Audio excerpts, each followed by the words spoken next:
So many problems to talk about, none the least thousands of flights canceled this morning. Hopefully most people get out before the storm hit. We feel ya if you're one of those people trying to get around. Nothing moving now. Let's get out to Julie Millay live at Newark Airport. And Julie, I know you had been talking to an international traveler earlier this morning who had multiple flights canceled. Anybody who has ridden out one of these events knows just how difficult it is to navigate.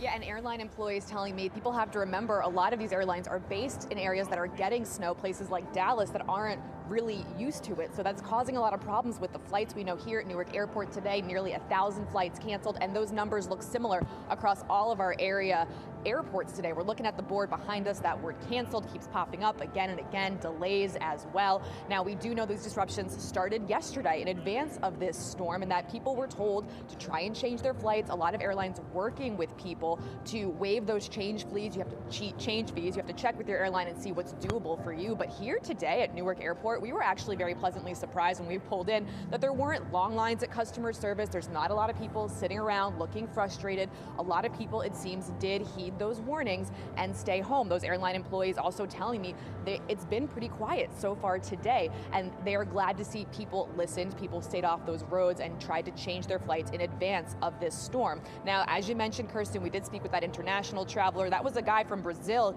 here on business who's been trying to get out since Friday. Supposed to travel Friday night from Brazil to Las Vegas. So my connection in Houston was canceled. Then United rebooked me to Washington, and then rebooked me again to New York. So, and guess what? My flight to Las Vegas was canceled again. And that gentleman, Roberto, telling us that he's just trying to enjoy the snow because it's not something you usually see in Brazil. And I will say the folks that we've been speaking to today, a lot of the travelers are not in those terrible moods.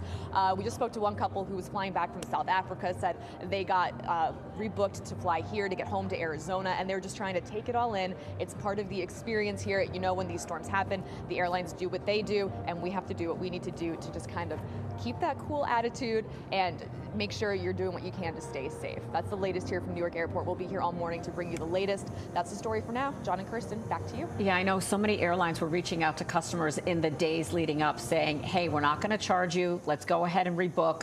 Pick a different day. Get yourself onto a plane that's actually going to move, because we just know that today they're not going to be moving. And definitely check in with your credit card company to see if they can help you out with covering any of the charges that you may incur with all of this. Julie Millay, we appreciate you at Newark Airport.